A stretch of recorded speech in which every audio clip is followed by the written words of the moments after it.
جاء بالصدق وصدق به أولئك هم المتقون صدق اللہ العظیم۔ حاضرین محترم، جماعت الاولیاء کے آخری دن چل رہے ہیں۔ 2 دن یا 3 دن کے بعد جماعت ثانی کا چاند نظر آنے والا ہے، اور ماہ جماعت ثانی کو نسبت ہے حضرت ابوبکر صدیق رضی اللہ تعالیٰ عنہ کی یوم وصال سے۔ ایسا سپیکر صحیح کریں ذرا، آپ سنائی نہیں دے رہے۔ بہت سے بزرگان دین ہیں جن کی ولادت، جن کا وصال جماعت ثانی میں ہوا۔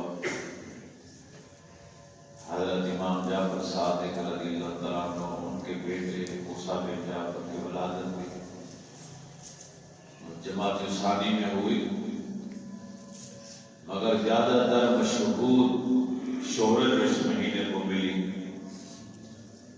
وہ یوم صدیق اکبر رضی اللہ تعالیٰ عنہ کے حوالے سے، کیونکہ آپ کی سیرت، آپ کی خلافت، آپ کا دور حکومت، یہ موضوع کافی طویل ہے، اسی لیے ہم آج سے اس کا آغاز کر رہے ہیں تاکہ 2-3 جمعہ مبارک میں اس کو سمیٹا جا سکے۔ والذی جاء بالصدق وصدق به، اور وہ جو صدق، سچ، سچائی لے کر ہے، اور وہ جنہوں نے اس سچائی کی تصدیق کی، یہ صاحب تقویٰ ہے۔ تمام مفسرین کرام کی تفاسیر کو اٹھا کر دیکھ لیں، ہر ایک نے لکھا ہے جاء بالصدق سے مراد نبی کریم علیہ الصلوۃ والتسلیم ہیں، جو نبوت کا سچ لے کر ہے، اور صدق بہ سے مراد حضرت ابوبکر صدیق رضی اللہ تعالیٰ عنہ ہیں، جنہوں نے سب سے پہلے آپ کی تصدیق فرمائی۔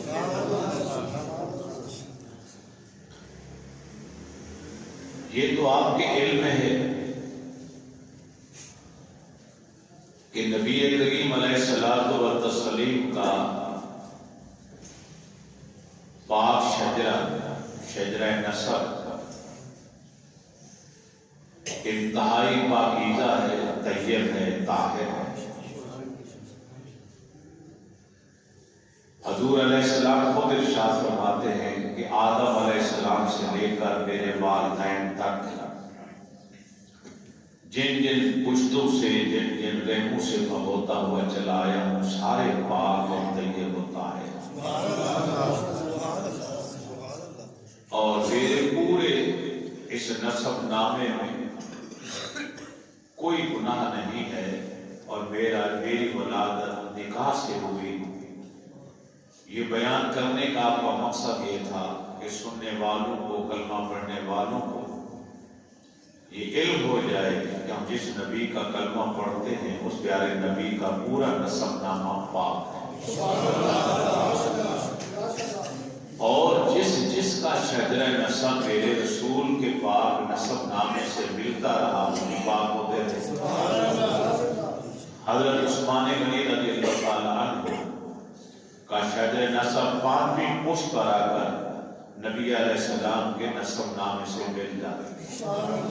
حضرت عمر رضی اللہ تعالیٰ عنہ کا شجرہ 8ویں پشت پر جا کر نبی علیہ السلام کے شجرے سے ملتا، جبکہ حضرت ابوبکر صدیق رضی اللہ تعالیٰ عنہ کا شجرہ 6ٹی پشت پر مرہ کے اوپر آ کر نبی علیہ السلام کے پاک شجرے سے جا کے مل جاتا۔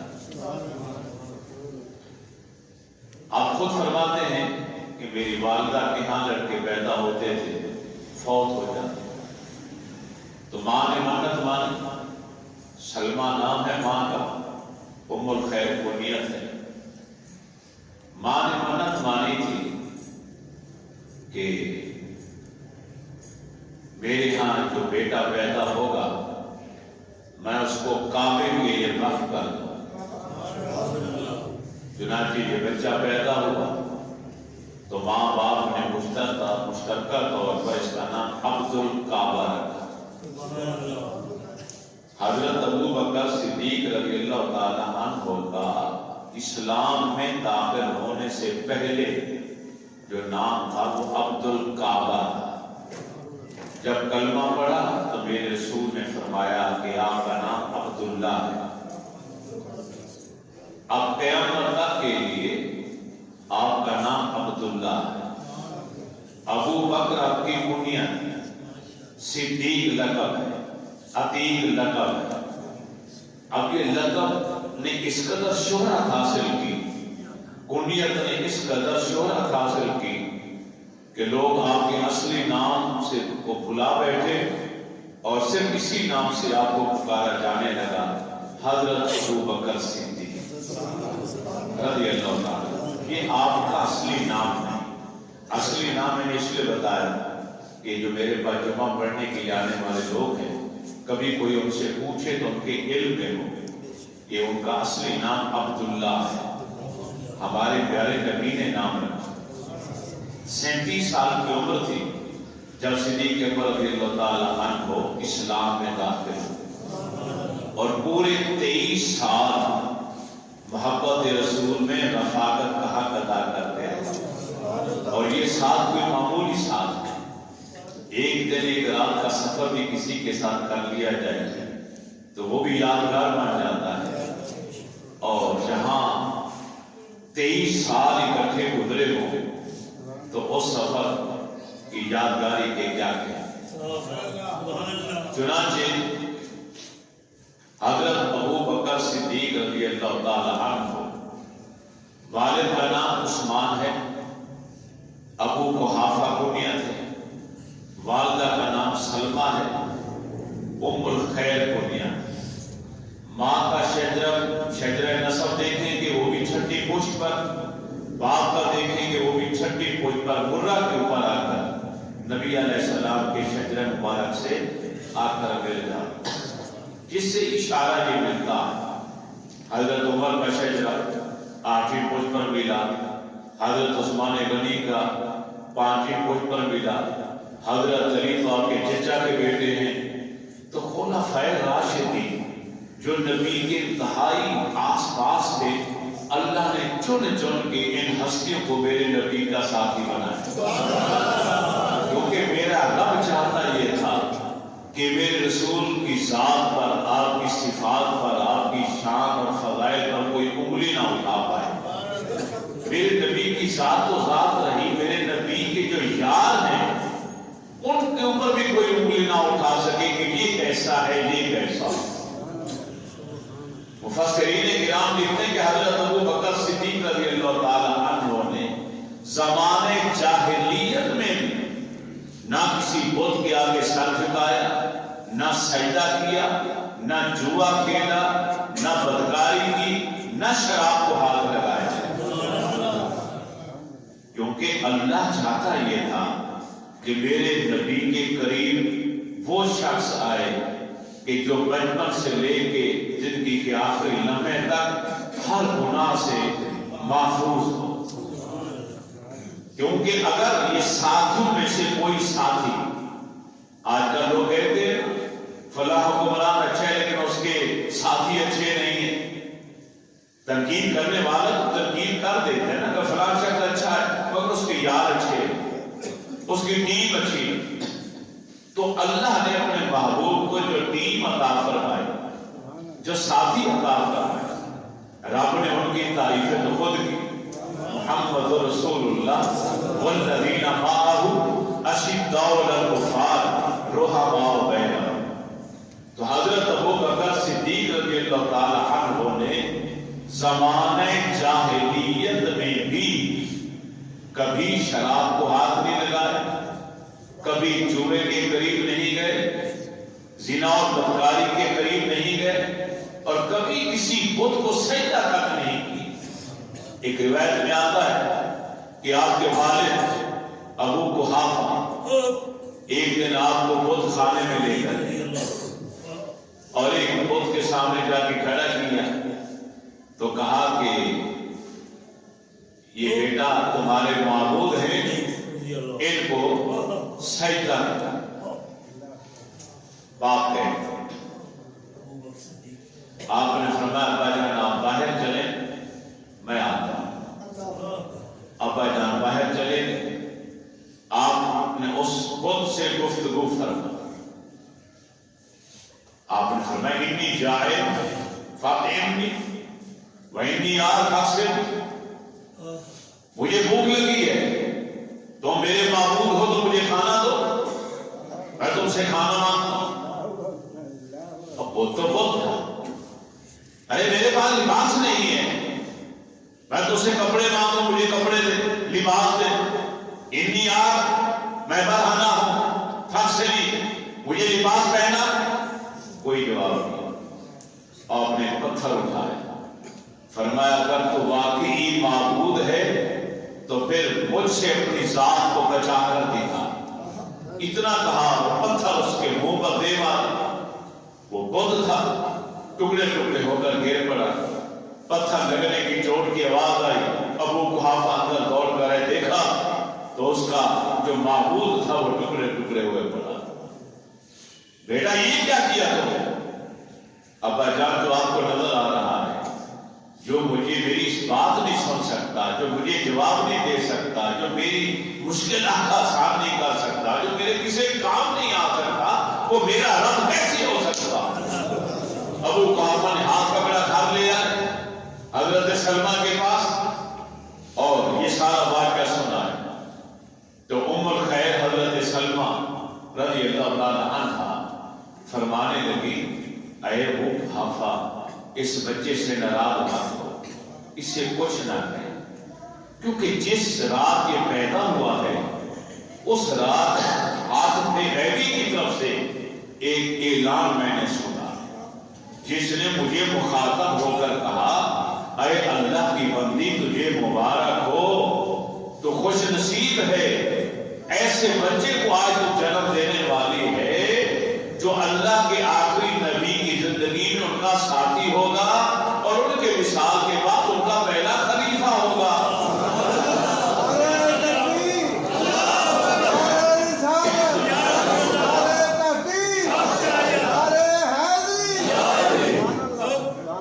غیب سے یہ ندا آئی، پتہ یہ چلتا ہے اس روایت سے کہ اللہ رب العزت نے پہلے دن ہی فیصلہ کر لیا کہ میں نے اپنے پاک حبیب کو ساتھی کیسے کیسے دینے، اور بچپن سے لے کے زندگی کے آخری لمحے تک میں نے ان کی حفاظت کرنی۔ انہوں نے پہلا میرے نبی کا دینا ہے اور میری رحمت نے پہلا ان کا دینا، کہ ان کو کسی گناہ کے قریب نہیں جانے دینا، تاکہ مکہ کے کافر دیکھیں اور پھر تنقید کریں کہ اللہ کے رسول کے ساتھی تو ایسے ہیں، یہ تو ایسا کام کرتے ہیں، یہ تو ایسا کام کرتے ہیں۔ چنانچہ آپ 18 سال کی عمر کو پہنچے تو آپ نے کاروبار شروع کر دیا۔ قریش کا قبیلہ عرب کے قبائل میں سب سے زیادہ عزت والا قبیلہ، سب سے زیادہ محترم قبیلہ، اور کیونکہ کوئی ایک بادشاہ نہیں تھا ان لوگوں کا، چنانچہ یہ کیا کرتے تھے کہ مختلف محکمے، مختلف کام انہوں نے ایک دوسرے کو سونپ رکھے۔ حضرت ابوبکر صدیق رضی اللہ تعالی عنہ کے خاندان کے پاس آیا فیصلہ کرنے کا اختیار، دیت دینے کا، خون بہا دینے کا۔ تو صدیق اکبر رضی اللہ تعالی عنہ کے قبیلے والوں نے مل کر ان کے علم کو دیکھ کر، ان کی شعور کو دیکھ کر اور ان کی سمجھداری کو دیکھ کر، ان کے تحمل کو دیکھ کر، ان کی بردباری کو دیکھ کر، ان کے خصائل حسنہ کو دیکھ کر ان کو یہ فریضہ سونپا کہ قریش کے اندر، مکہ کے اندر اگر کوئی قتل ہو جائے گا تو تو یہ فیصلہ آپ نے کرنا ہے، اس کو خون بہا کتنا دینا ہے، کس طرح لے کر دینا ہے، یہ فیصلہ ابو بکر کرے۔ تو یہ فیصلے آپ کرتے ہیں۔ اب پورے عرب کے اندر یہ قریش قبیلہ قابل احترام ہونے کے باوجود بھی کام اور پیشہ بھی اختیار کرتے تھے۔ حضرت عثمان غنی ذوالنورین رضی اللہ تعالیٰ عنہ بزادی کا کام کرتے تھے۔ حضرت عمر فاروق رضی اللہ تعالیٰ عنہ سوداگر تھے۔ حضرت سعد بن ابی وقاص تیر کمانے بنا کر بیچتے تھے۔ حضرت عمرو بن عاص کساب تھے، کسائی کی دکان تھی، گول بیچا کرتے تھے۔ اسی طرح حضرت ابو بکر صدیق رضی اللہ تعالیٰ عنہ نے وسیع طور پر کپڑے کے کاروبار کا آغاز کیا۔ مکہ مکرمہ محل وقوع کے اعتبار سے شہرائے شام کے اوپر واقع، یہاں سے تجارتی قافلے آیا جایا کرتے تھے، اور کچھ ہی عرصے میں مکہ عالمی منڈی کے طور پر جانا جانے لگا، اور صدیق اکبر رضی اللہ تعالیٰ عنہ کا کاروبار مکہ سے نکلا، یمن تک پہنچا اور شام تک پہنچ گئے۔ آپ اپنا ایک واقعہ سفر کا بیان فرماتے ہیں کہ میں مال تجارت لے کر میں شام کے ملک گئے، وہاں کئی راتیں میں نے گزاری، مال خریدتا رہا۔ ایک رات میں سویا تو میں نے خواب میں ایک عجیب منظر دیکھا کہ اوپر سے چاند اور سورج دونوں اترے ہیں اور میرے پاس آئے۔ میں نے انہیں چادر میں لپیٹا اور اپنے سینے سے لگا لیا اور میں لیٹ گیا۔ صبح ہوئی، یہ عجیب خواب تھا کہ کیا کروں۔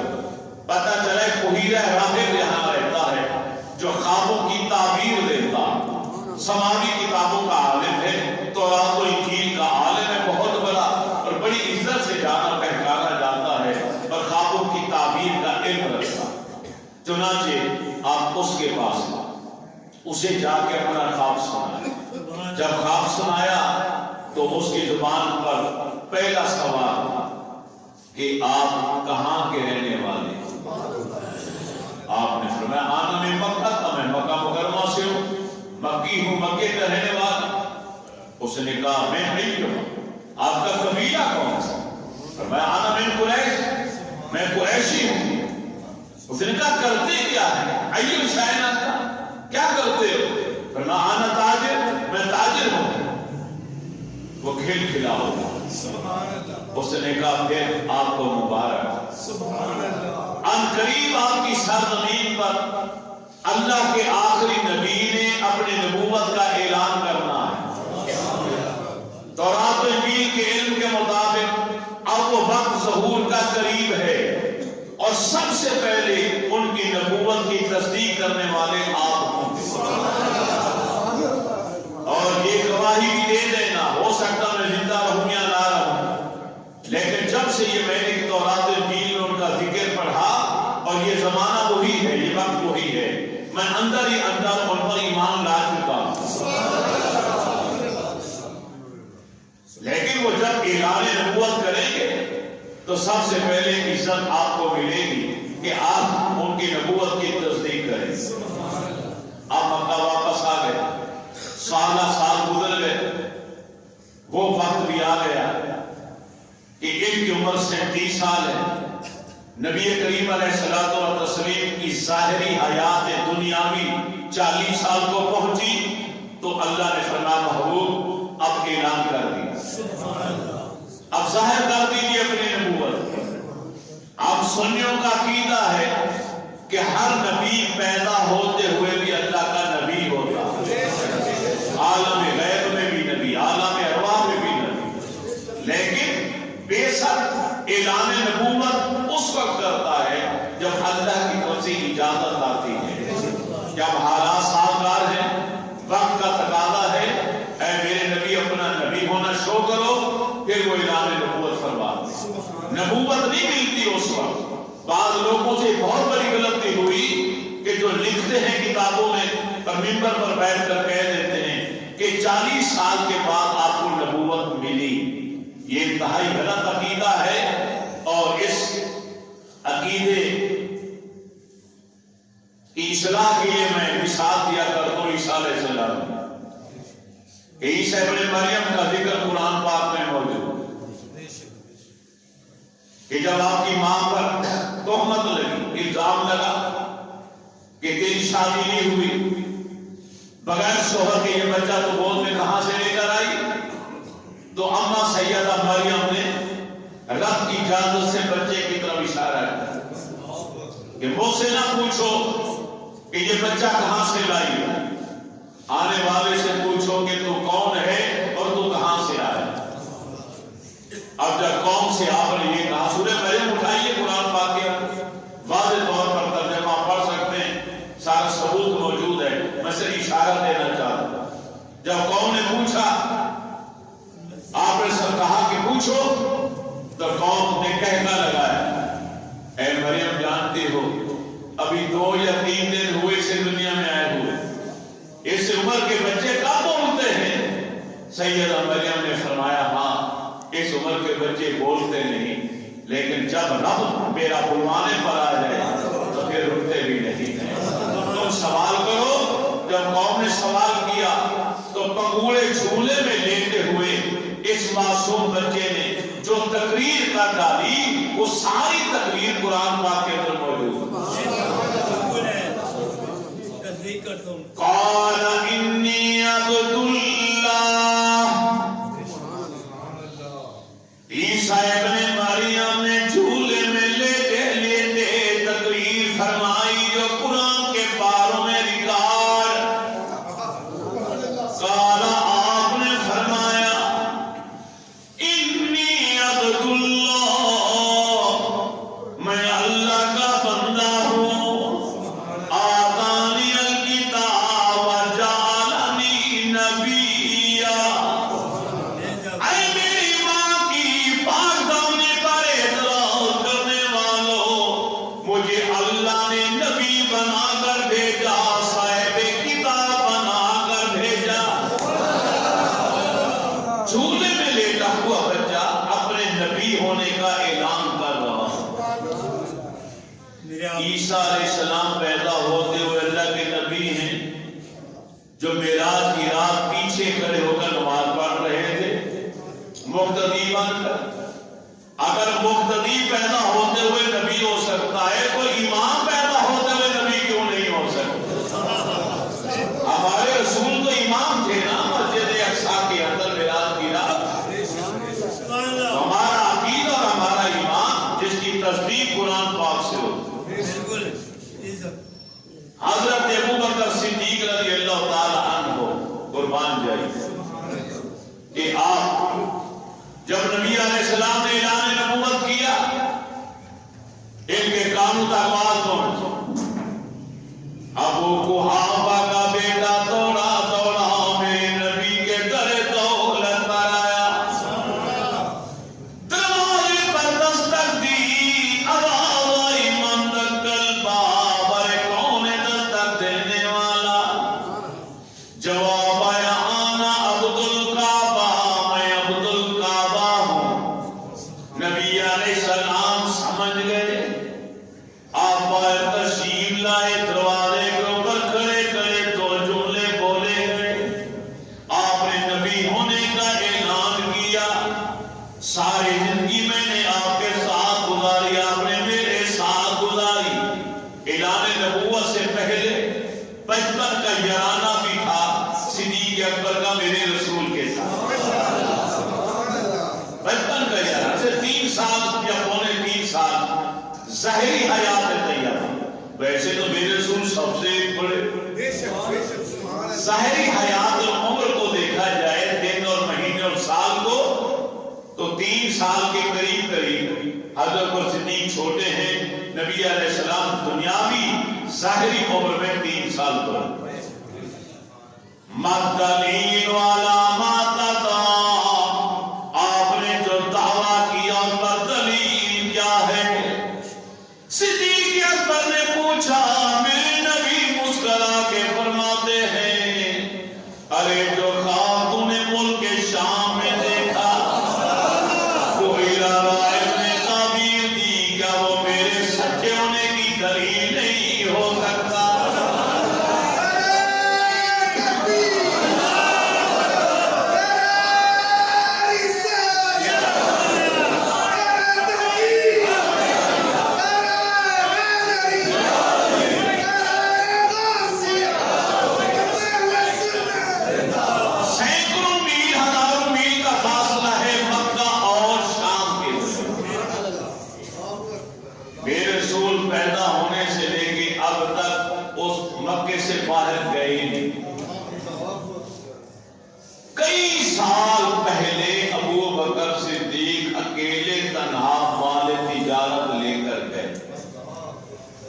اسی کمرے میں لیٹے شام کی سرزمین پر، کمرہ بھی ان کا، بستر بھی ان کا، نیند بھی ان کی، آنکھیں بھی ان کی، خواب بھی ان کا۔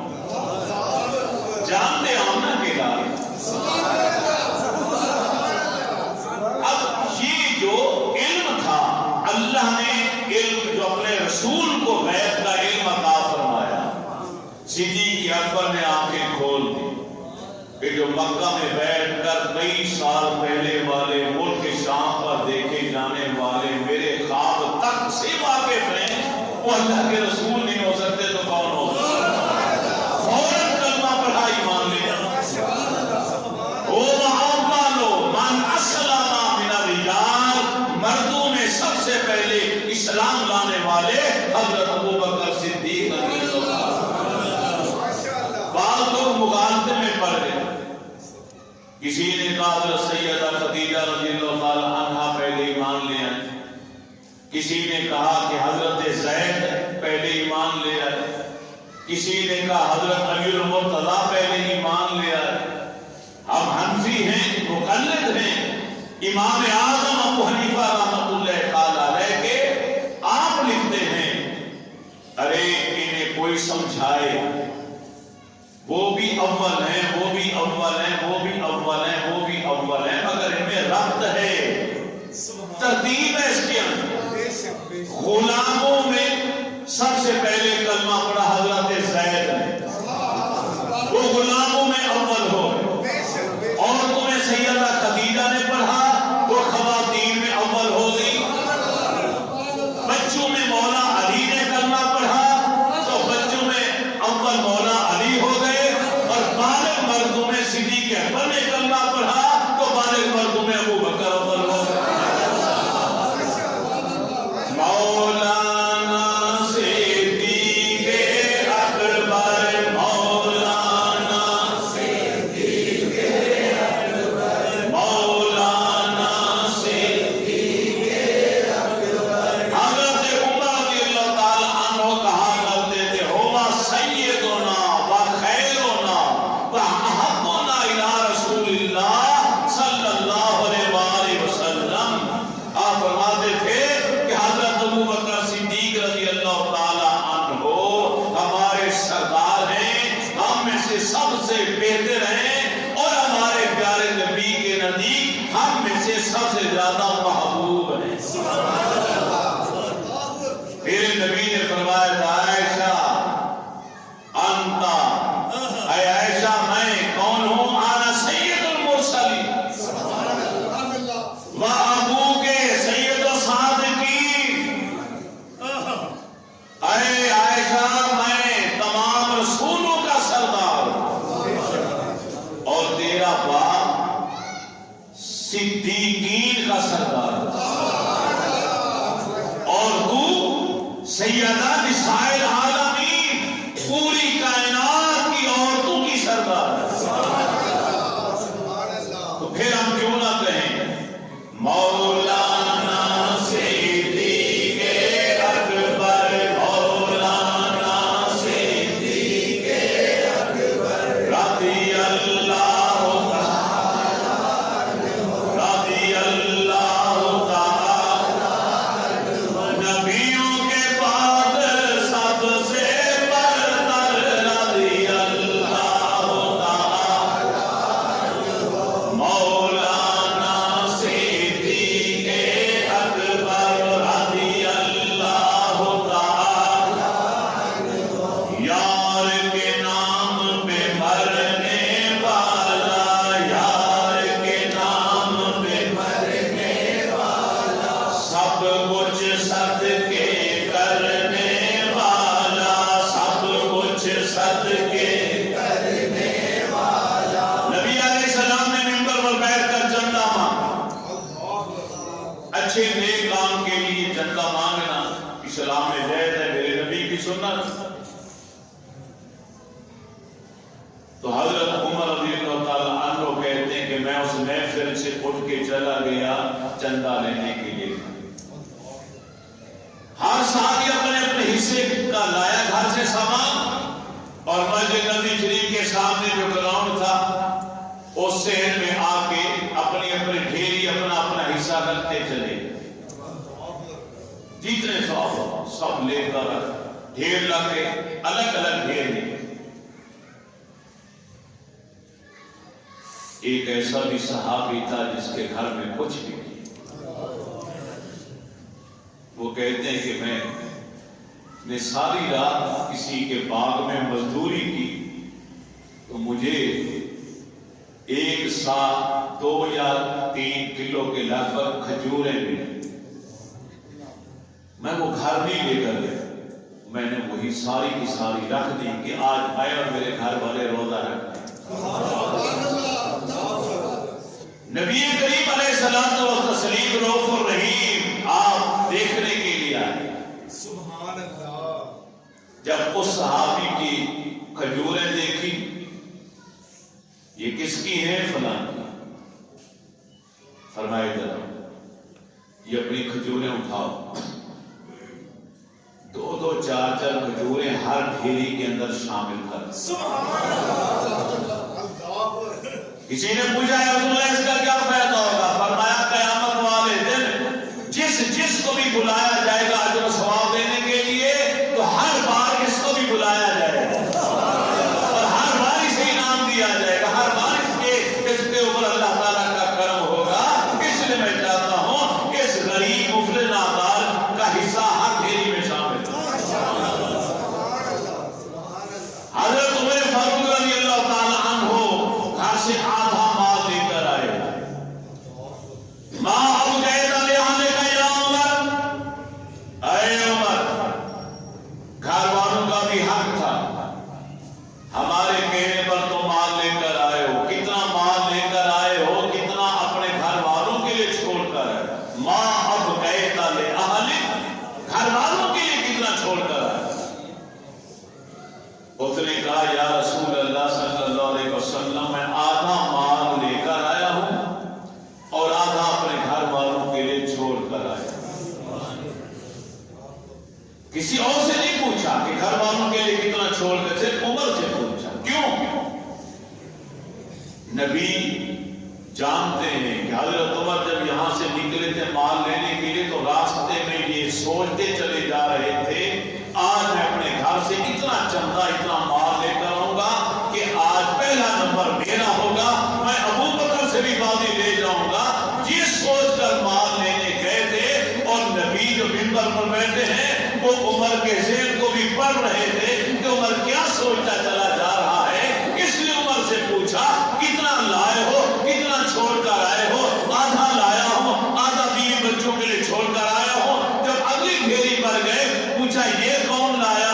وہ ڈھیری خود بتا رہی تھی میں کس کی ڈھیری ہوں۔ پھر بھی شاباش کرنے آقا یہ ابو بکر صدیق لائے ہیں۔ تو میرے نبی نے پھر صدیق سے پوچھا ماں کہتا لے اہلے، اے ابو بکر اپنے گھر والوں کے لیے کیا چھوڑ کر آیا ہے؟ ابو بکر صدیق کا جواب عقیدے پر مبنی ہے۔ اب کہہ تو لہم اللہ و رسولہ، یا رسول اللہ میں سارا مال گھر کا جھاڑو دے کر یہاں لایا ہوں۔ ارے بیوی بچوں کے لیے کیا چھوڑا، ماں باپ کے لیے کیا چھوڑا؟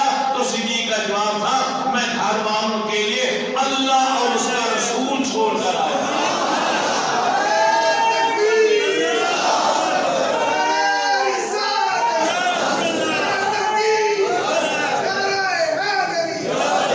پروانے کو چراغ بلبل کو پھول بس، صدیق کے لیے ہے خدا کا رسول بس۔ صدیق اکبر کا گھر دور ہے، کھڑے ہیں مسجد نبی شریف میں صحن میں، میرے رسول سامنے کھڑے ہیں اور میرے نبی کے سامنے کھڑے ہو کر عقیدہ ظاہر کر رہے ہیں یا رسول اللہ میرا عقیدہ یہ ہے کہ آپ یہاں بھی ہیں میرے گھر پر بھی۔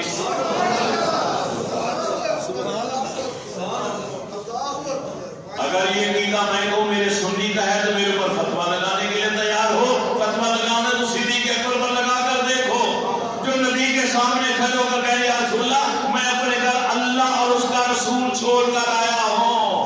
اب کہے تو لہم اللہ و رسولہ، صدیق اکبر کا عقیدہ ہے، صحابہ رسول کا عقیدہ ہے کہ میرے رسول کو رب نے یہ مقام دیا، آپ حاضر و ناظر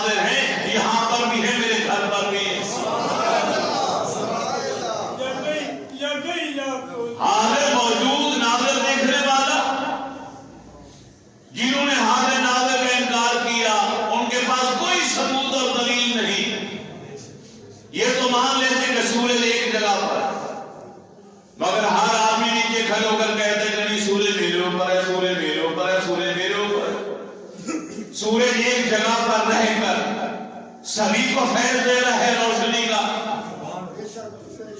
ارے میرے بھائی، اللہ نے اپنے محبوب کو وہ مقام و مرتبہ عطا کر دیا ہے کہ آپ اپنی جگہ پہ قیام فرما ہے، مگر پوری کائنات ان کے سامنے ہاتھ کی ہتھیلی کی طرح ہے، ہر شے آپ کے سامنے ہے اور ہر شے کو آپ دیکھ رہے ہیں، زیادہ حاضر بھی ہیں ناظر بھی ہیں۔ شیطان کو مان لیا کہ وہ ہر جگہ موجود ہے، انسان کے خون کے اندر گردش کرتا ہے، رگ رگ کے اندر پیوست ہو جاتا ہے، نمازی نماز پڑھ رہا ہوتا ہے وہ اس کے خون کے ساتھ چکر لگا رہا ہوتا ہے شیطان۔ اسرائیل روح نکالنے والا فرشتے کو ہر جگہ حاضر و ناظر مان لیا۔ ایک مولانا صاحب سے میں نے طالب علمی کے دور میں سوال کیا، میں ان کا موت کا فرشتہ تو ایک اسرائیل، وہ امریکہ میں بھی موت دے رہا ہے، روس میں بھی دے رہا ہے، چائنا میں بھی دے رہا ہے، پاکستان میں بھی دے رہا ہے، ہندوستان میں بھی دے رہا ہے تو ایک ہر جگہ کہتے جی اللہ تعالیٰ نے پورا روئے زمین اس کے سامنے ہاتھ کی ہتھیلی کی مانند کر دیا۔ وہ اسرائیل ایک جگہ پر بیٹھا ہے اور وہ پوری زمین اس کے سامنے ہاتھ کی ہتھیلی کی مانند ہے، رجسٹر کمپیوٹر اس کے سامنے ہے، جس ملک کے رہنے والے جہاں بھی ہیں اس کے سامنے ایسے جیسے ہاتھ کی ہتھیلی، وہ جتنے لوگوں کو موت دینا چاہتا ہے ان کی روحیں نکال لیتا ہے۔ میں نے کہا جس فرشتے کو اتنی عزت دے رہے ہو تو میرے نبی کے گھر بغیر اجازت کے داخل بھی نہیں ہو سکتا۔ یہ گیس کا سردار کبھی داخل نہیں ہوا، جبریل کبھی داخل نہیں ہوا۔ جبریل علیہ السلام یہاں کے دروازے پر دستک دیتے ہیں، اجازت مانگتے ہیں، بغیر اجازت وہ بھی اندر داخل نہیں ہوتے۔ فرشتے کو تم نے مان لیا کہ پوری کائنات اس کے سامنے ہاتھ کی ہتھیلی کی مانند ہے، لہذا ساری کائنات اس کے سامنے حاضر اور وہ ناظر، اس کو حاضر ناظر مان لیا۔ جو نبیوں کے امام و سردار ہیں ان کو حاضر ناظر مانتے ہوئے پیل ہوتی ہے۔ عقل ہوتی تو خدا سے لڑائی نہ لیتے۔ کیا زمانہ تھا کہ صحابہ نبی کے علم کو دیکھ کر کلمہ پڑھ کے مسلمان ہو جاتے تھے لوگ، آج کلمہ پڑھنے والے نبی کے علم کا انکار کر رہے ہیں۔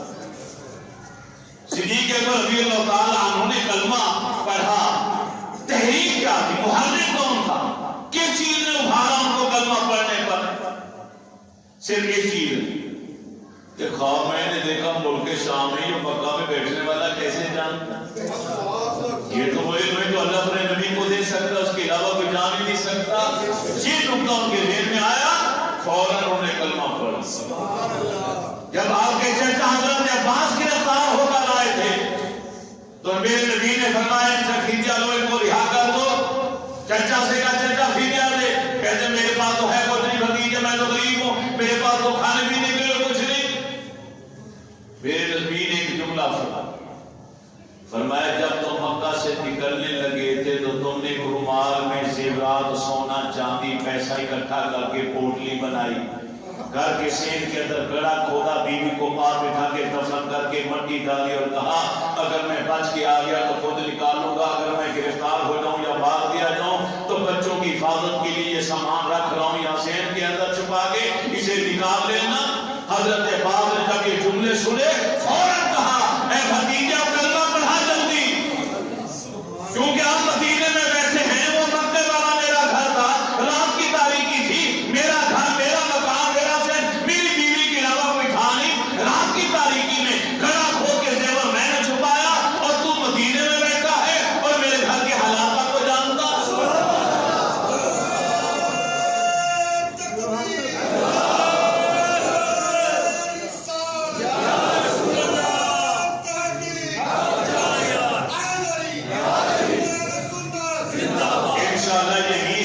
انشاءاللہ یہیں سے اس بیان کو اگلے جمعے آگے چلائیں گے۔ وما علینا الا البلاغ۔